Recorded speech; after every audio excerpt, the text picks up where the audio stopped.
I know everything I'm supposed to do with money. Budget, emergency fund, pay off debt, stop spending on things I don't need. I know all of it. And how much of it are you actually doing? Maybe 30% on a good month. So it is not an information problem. I guess not. That's actually the most important thing to notice. If the problem were information, you'd have fixed it by now. You've had the information for years. Something else is getting in the way. What kind of something? The kind that lives between knowing what to do and actually doing it. That gap has a name, voice. Male. What is it? The story you've been telling yourself about money for most of your life. And the emotional habits that built up around it before you were old enough to question them. You know what to do. You have watched the videos and read the articles. You understand compound interest, the way money grows on top of itself over time. You know that spending less than you earn is the foundation of financial stability.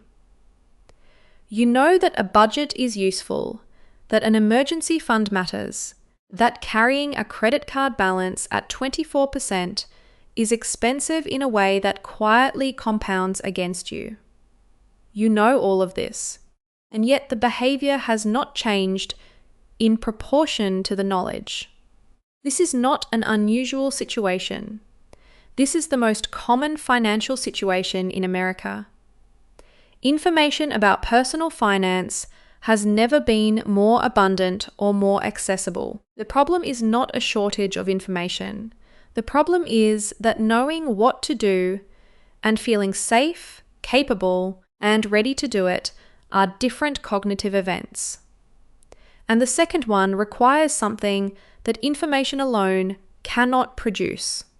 Daniel Kahneman, the psychologist whose research on human decision-making earned him the Nobel Prize in Economics in 2002, spent decades documenting a finding that classical economics had largely overlooked. Humans are not primarily rational actors who collect information and choose optimally. They are emotional actors who make decisions based on habit, fear, social comparison, and past experience, and then rationalize those decisions after the fact using logic. Financial behavior is not primarily mathematical. It is emotional, habitual, and deeply shaped by the stories people carry about what money means, who deserves it, what is possible, and whether they personally are capable of managing it. Knowing the right answer to a financial question and feeling safe enough to act on it consistently are genuinely different things. They require different kinds of work to change. The first pattern is what behavioral economists call present bias. Richard Thaler, whose decades of research earned him the Nobel Prize in Economics in 2017, documented that human beings consistently and predictably overvalue immediate rewards relative to future ones. A $100 reward today feels worth more than a $120 reward in 6 months, even when the person knows rationally that waiting is better. Applied to money. The impulse purchase made before the budget has been checked. The savings transfer skipped because the money feels more real in the checking account. The minimum payment made instead of the extra payment because the extra amount feels more useful as spending money right now than as interest savings 2 years from now. The antidote to present bias is not willpower. It is structure. Automation removes the in-the-moment decision entirely.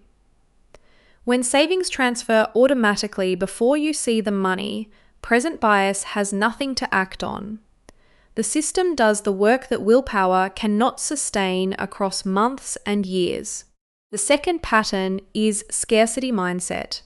Anna Maria Lusardi director of the Global Financial Literacy Excellence Center and a leading researcher on household financial decision-making, has documented that chronic financial stress produces measurable cognitive load, a consumption of mental bandwidth that impairs the quality of decisions made under those conditions. People in states of financial scarcity are not consistently making poor decisions because they have poor judgment.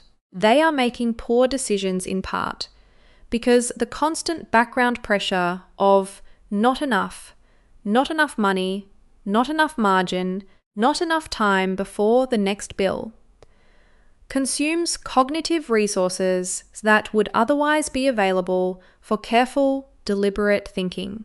Even small structural improvements that reduce ongoing financial anxiety. A starter emergency fund of $300 that does not yet feel adequate. Genuinely improve the quality of subsequent financial decisions. Starting, even imperfectly, matters not just financially but cognitively. The third pattern is the money identity story. Most people carry a financial identity, a set of beliefs about themselves in relation to money that was formed early in life, often before age 12, and has rarely been consciously examined since. I'm just not good with money. People like us don't build savings. My family never had financial stability, and neither will I. Money is stressful, and I'd rather not think about it. Morgan Housel, in The Psychology of Money, argues compellingly that no person's financial life exists in isolation. It is always shaped by the economic era they grew up in, the household financial patterns they observed as children, and the relationship with money that the people who raised them modeled. These are not excuses for present behavior.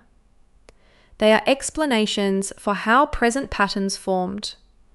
And explanations, unlike permanent character traits, can be examined, questioned, and over time deliberately changed. Replace "I can't afford this" with "I am choosing to prioritize something else with this money right now."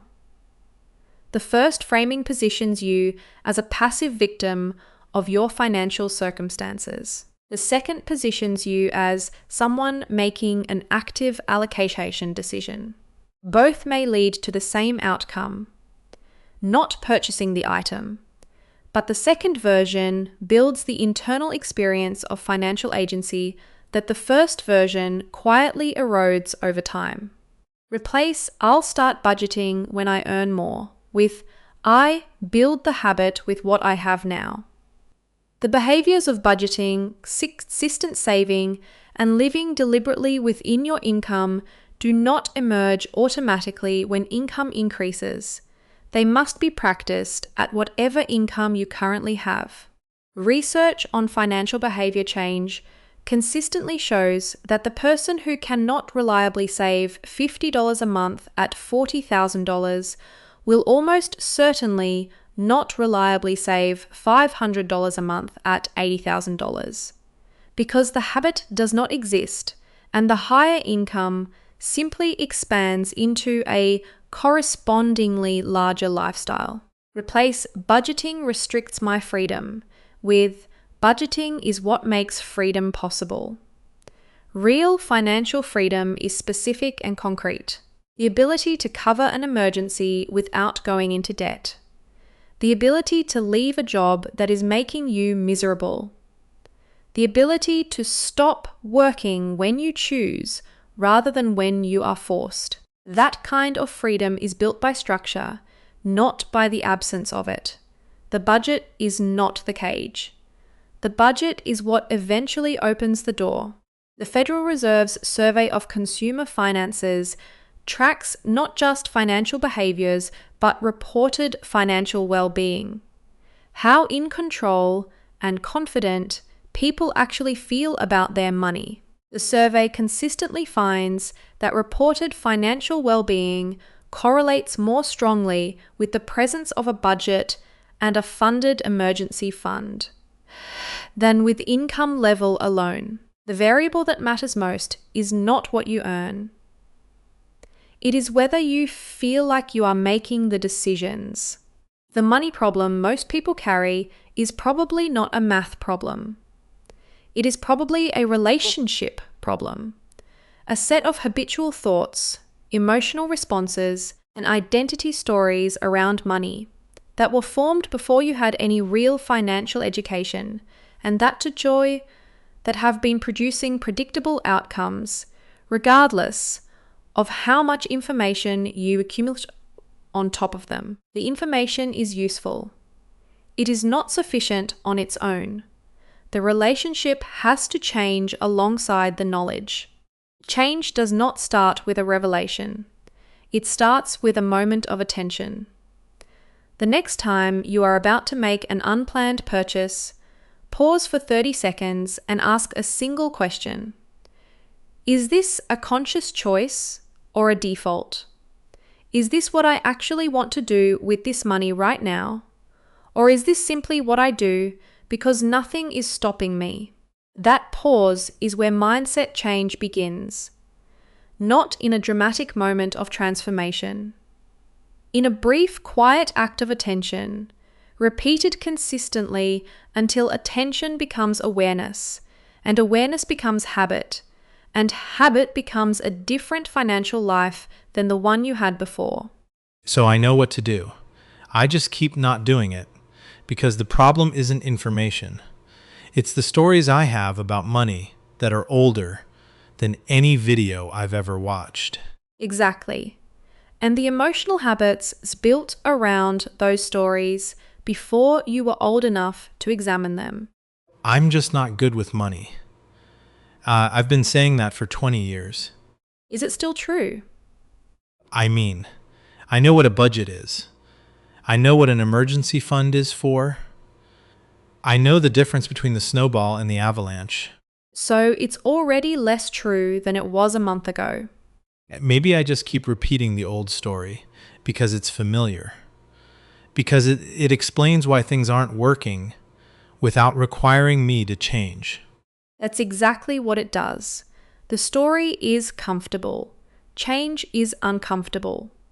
Until not changing becomes more uncomfortable than changing. I think I'm getting close to that point. That's always where it starts, right at that edge. All right? I'm changing the story. Start with one decision, just one different one than you would have made last month. That's how it begins.